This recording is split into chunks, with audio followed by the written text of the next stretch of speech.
So welcome back to alcohol, phenol and ether. और हम लोग कर रहे थे नोमेनक्लेचर। तो नोमेनक्लेचर में हमने अल्कोहल एंड फिनॉल कर लिया था। आज बारी आती है ईथर।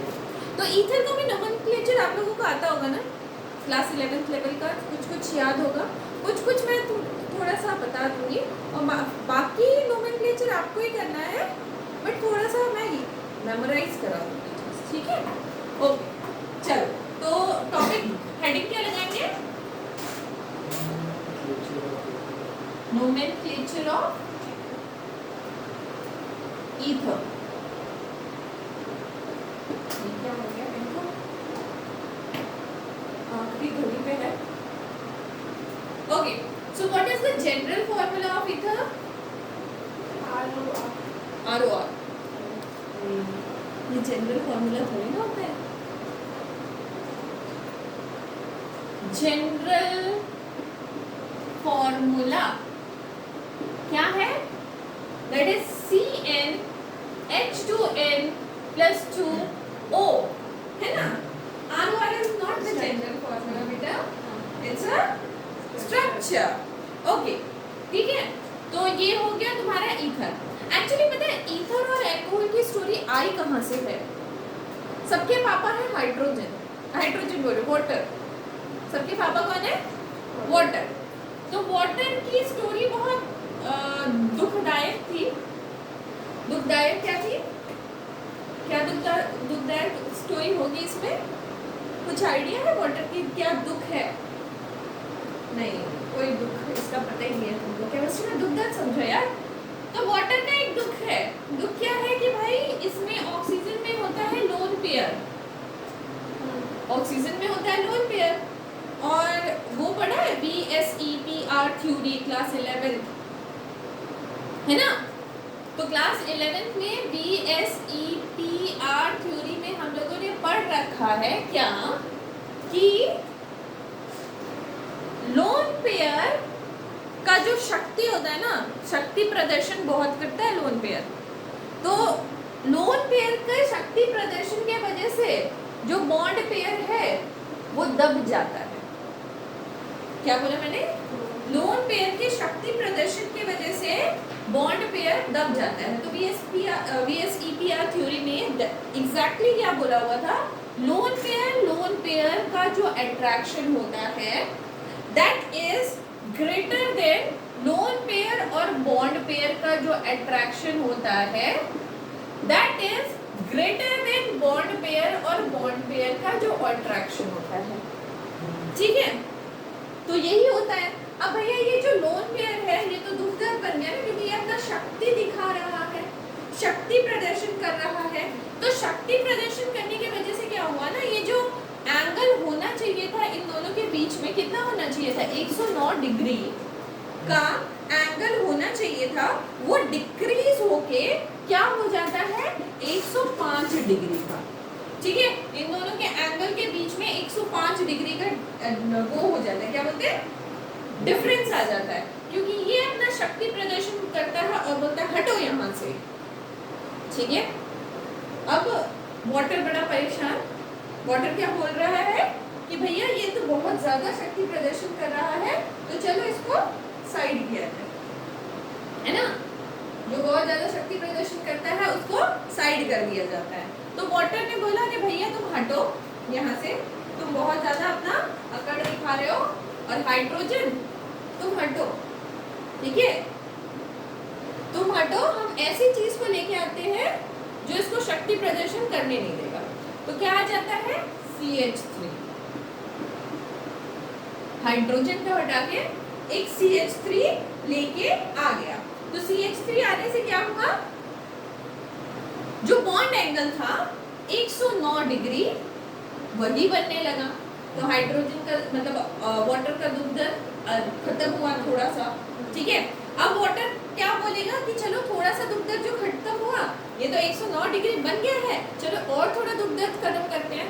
तो क्या बोलेगा? चलो और एक CH3 ले आते हैं, तो बॉन्ड एंगल और ज्यादा बढ़ गया, बढ़ के हो गया 117 डिग्री, नहीं 111.7 डिग्री। देखो कितना खुश हो गया बंदा, ठीक है। तो बंदा खुश हो गया, क्यों खुश हो गया भैया? हाइड्रोजन, क्योंकि जो लोन पेयर अटैक कर रहा था, जो लोन पेयर ये कर रहा था कि क्या कर रहा था, यहाँ पे शक्ति दिखा रहा था, वो शक्ति प्रदर्शन दिखाने करने नहीं दे रहा है, ठीक है।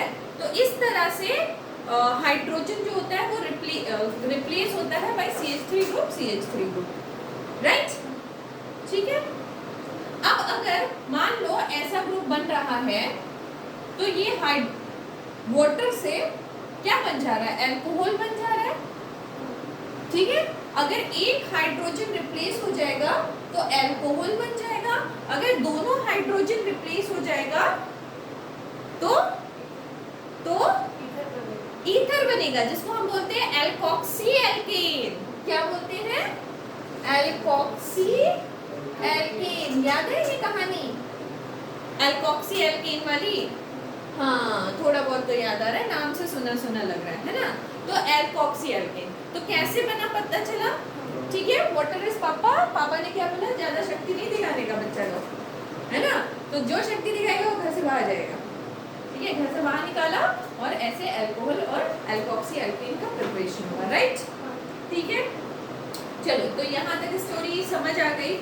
तो स्टोरी समझ आ गई तो अगर मैं बात बताऊं कि अगर if we are talking about simple ether की बात करते हैं तो ईथर में क्या क्या होता है?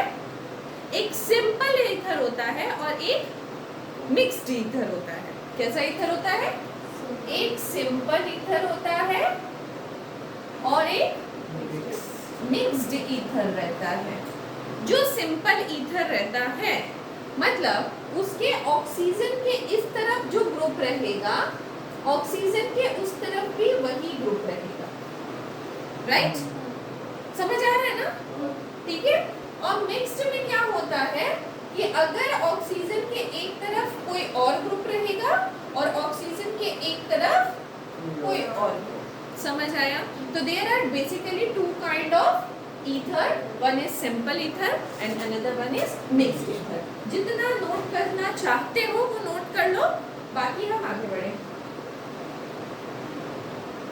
इसके बाद आ जाते हैं IUPAC नोमेनक्लेचर पे। तो ये था थोड़ा सा बेसिक है।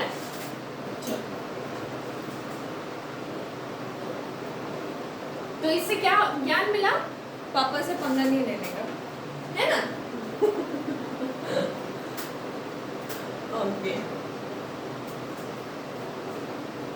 चल आगे बढ़ते हैं विद नोमेनक्लेचर। तो हमको क्या कराना है? यहाँ पे लगाना है एल्कोक्सी एल्केन, है ना, एल्कोक्सी एल्केन, ठीक है। चलो, पहला एग्जांपल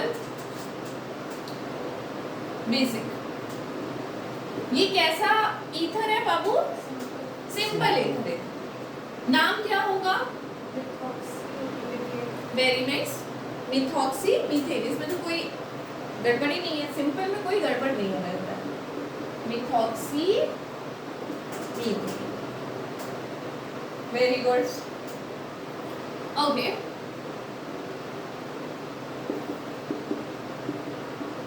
नाम बताओ, नाम बताओ ना। अब क्या करें, ये तो मिक्स्ड आ गया, तो सिखाए थे क्लास 11 में मगर भूल गए हम, है ना। तो चलो फिर से एक बार सीखते हैं कि इसमें करते क्या थे। लॉन्गेस्ट कार्बन कार्बन चेन देखते थे, जिसमें लॉन्गेस्ट कार्बन कार्बन चेन होगा that will become the main chain, and main chain का नाम तो पीछे ही आता है ना, और ये हो जाएगा सब्स्टिट्यूएंट। तो अब बताओ नाम क्या होगा? 1-methoxy ईथेन, ठीक है, 1-methoxy ईथेन, क्लियर, ओके। अब देखो इसमें नहीं गड़बड़ाओगे फिर तुम लोग, जल्दी से बताना इसका नाम।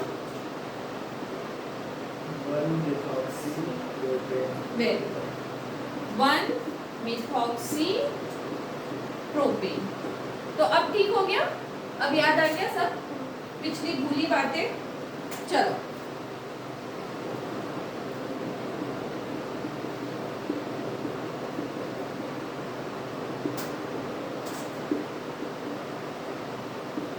बताओ।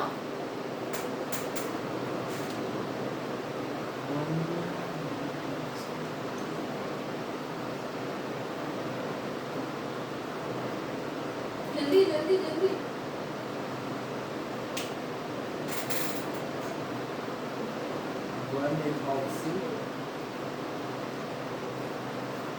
लॉन्गेस्ट कार्बन चेन ढूंढा क्या तुमने? पक्का ढूंढा?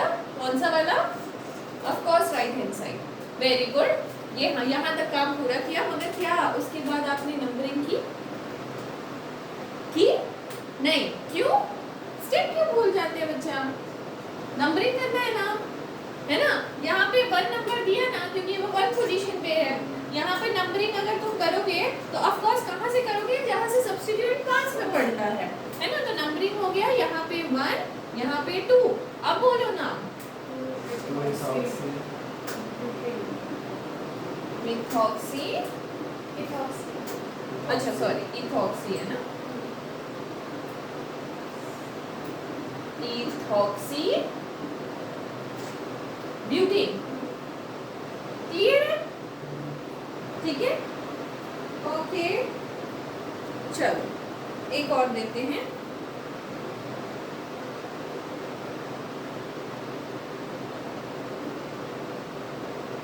बताइए।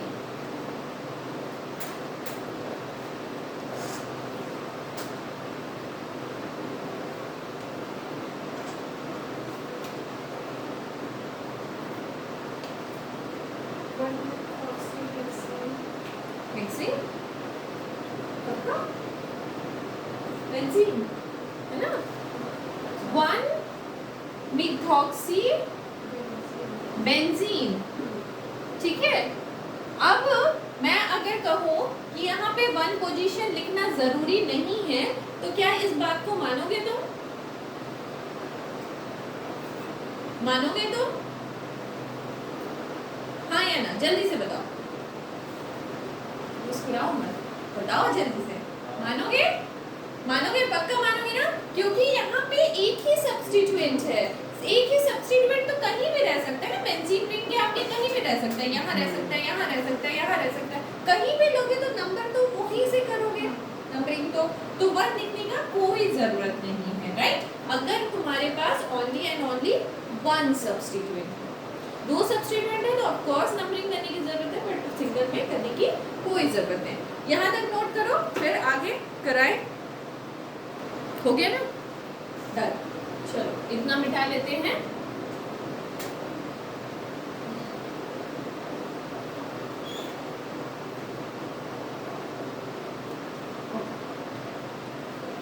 चलो नेक्स्ट इज C6H5O CH2CH3। चलो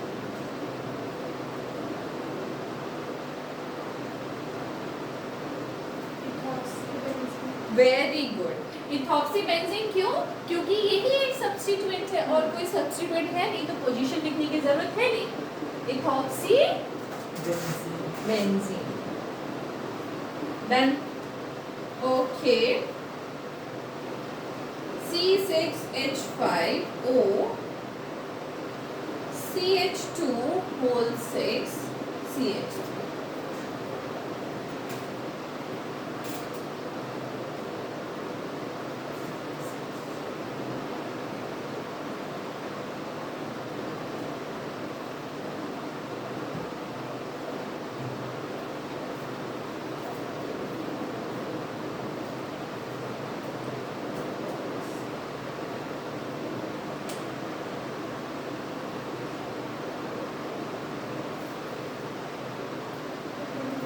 बोलो बोलो बोलो बोलो, फटाफट बोलो।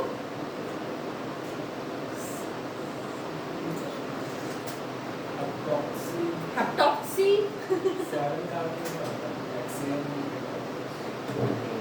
हेप्टेन ही होता है ना? हाँ, तो हेप्टॉक्सी बेंजीन ऐसा होगा क्या? डंडा लाएंगे अब रूम में, सोच के बताओ। यार लॉन्गेस्ट कार्बन चेन देखने हैं। यहाँ पे आपको 6 कार्बन मिल रहा था, इसीलिए आपने इसको मेन चेन बनाया था। यहाँ पे तो 7 कार्बन मिल रहा है, तो क्या आप इसको मेन चेन बनाओगे? पक्का नहीं बनाओगे? पक्का ना? तो ये क्या हो जाएगा? सब्स्टिट्यूएंट हो जाएगा। और सब्स्टिट्यूएंट किसके साथ लगा है भाई? हेप्टेन रिंग के साथ लगा है, तो ये क्या हो जाएगा? बेंजीन और फिनॉल? फिनॉल। तो फिनॉक्सी हेप्टेन। ठीक है? ठीक है? किसी को दिक्कत? Okay.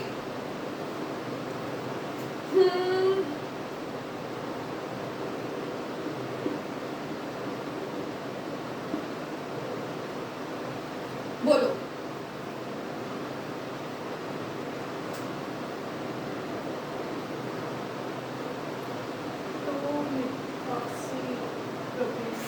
Very good. Position is 1 2 2 methoxy propene.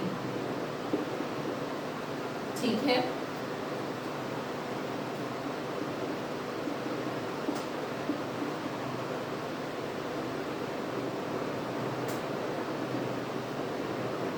बोलो।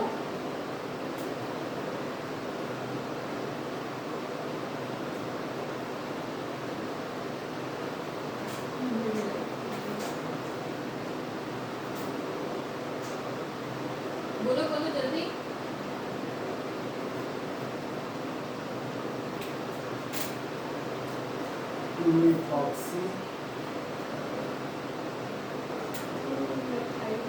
वेरी नाइस बेटा, very nice. This is the main chain और पोजीशन इज 1 2, चाहे ऊपर से ले लो, 2 पोजीशन पे ही आने वाला है। तो ये हो जाएगा इथॉक्सी और ये हो जाएगा मिथाइल ग्रुप। ठीक है? तो 2 इथॉक्सी पहले लिखेंगे अल्फाबेटिकली, है ना?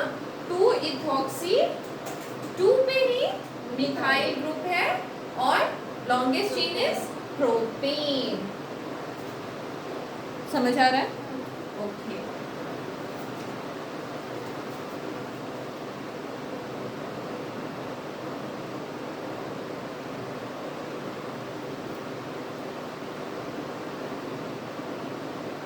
चलो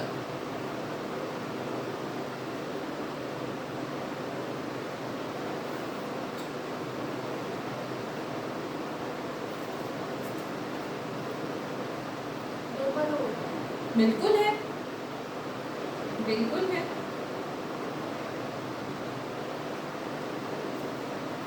दो बार बोल रहे हैं और बिल्कुल 2 बार इथर ग्रुप है। तुमको क्या दिक्कत है? तुमको तो कोई दिक्कत होनी नहीं चाहिए। कंपाउंड की वजह बोलो।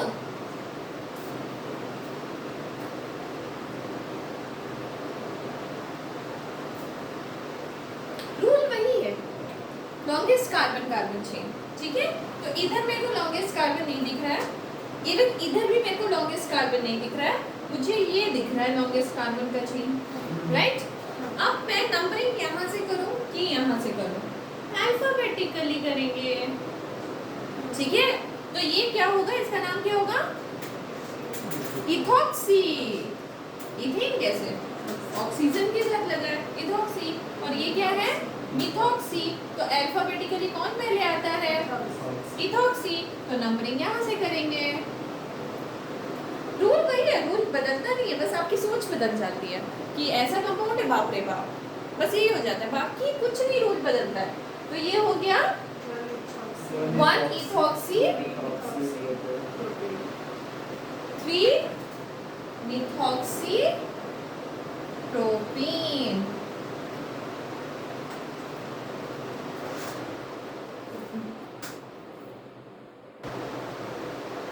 पाँच मिनट में लेगा। ठीक है? जल्दी चलो जवाब दो। फर्स्ट वन नाम बताओ जल्दी। 1 डाइइथॉक्सी इथेन। अब वो ऐसे लिखते थे ना, 1 डाइइथॉक्सी मीथेन। मीथेन नहीं, इथेन है ना? इथेन ऐसे लिखेंगे ना, 1 पोजीशन पे 2 बार। राइट? यहाँ पे 2 3 डाई मिथॉक्सी, अच्छा मिथॉक्सी ब्यूटेन है ना, वेरी नाइस। इसमें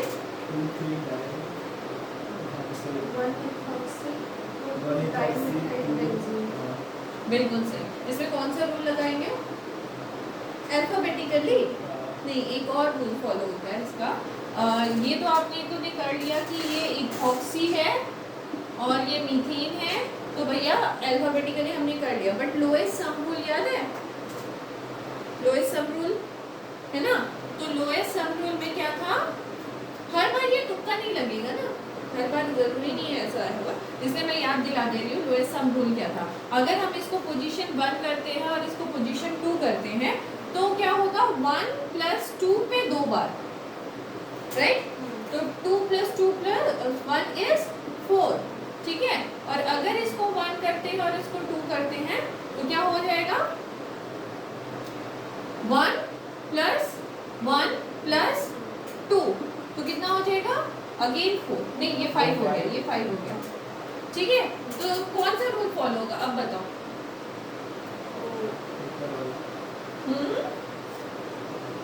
ऊपर वाला, तो तुम्हारा आंसर तो गलत हो गया है ना। तो हर बार जो तुम अल्फाबेटिकली करके निकल जाते हो, छोड़ बेटा नहीं चलेगा, ठीक है। तो अल्फाबेटिकली नहीं करना है, लोएस्ट सम, ठीक है। तो आपका क्या आएगा? 2 इथॉक्सी, नाम तो बिल्कुल वैसे ही आएगा बट लोएस्ट सम रूल से करना है। 2 इथॉक्सी 1 डाई मिथाइल बेंजीन बोलो या फिर मैं साइक्लोहेक्सेन बोल देती हूँ, ठीक है। साइक्लोहेक्सेन, बढ़िया, समझ आ गया? नोट कर लो और रूल भी नोट करोगे। ओके, सो एग्जाम पेपर का कुछ 1-2 क्वेश्चन देख लेते हैं कि एग्जाम पेपर में कैसे कैसे क्वेश्चन आ सकते हैं। सो 2 क्वेश्चन देती हूँ, फटाफट से आंसर करना। द करेक्ट IUPAC नेम, ठीक है। करेक्ट IUPAC नेम लिखना है आपको, CH3OCH3CH3। वाह वाह वाह, ये तो बहुत इजी है ना। चलो जल्दी से लिखो और मेरे को बताओगे। And the second question is, जो पिछली क्लास को याद रखा होगा उससे क्वेश्चन बन जाएगा। Which of the following is a trihydric alcohol? पहला इथाइल अल्कोहल, दूसरा इथाइलीन ग्लाइकॉल एंड तीसरा ग्लिसरॉल, ठीक है। चलो दोनों का फटाफट से आंसर करो। इसका नेम क्या होगा? 2-methoxypropane। अब तो मुझे रूल भी बताने की जरूरत नहीं क्योंकि आपको याद हो चुका रूल, राइट। अब इसका जल्दी से आंसर करो। Which of the following is a glycerol? कैसा स्ट्रक्चर था? CH3OH CHOH CH3OH, ये स्ट्रक्चर था। तो ट्राईहाइड्रिक अल्कोहल ये वाला था ना, बिल्कुल। तो ऐसे ही क्वेश्चन मिलने वाले हैं from up to this topic जितना हम लोगों ने पढ़ा। हो गया? कोई दिक्कत यहाँ तक आई? ओके, तो यहाँ तक जो आपका लेक्चर रहा वो था तुम्हारा प्रीवियस क्लास, मतलब क्लास 11 तक का जो भी था, तुमको भी लग रहा होगा कि कॉन्सेप्ट जो क्लास 11 तक हम लोगों ने सीखा था उतने में तो आ जाता है। बट इसके बाद जो है ना वो जनरल मेथड ऑफ प्रिपरेशन है जिसमें मैकेनिज्म वगैरह सब आएंगे, तो वो थोड़ा क्लास 12 लेवल की जाता है, ठीक है। तो आज के लिए बस इतना ही। बाय।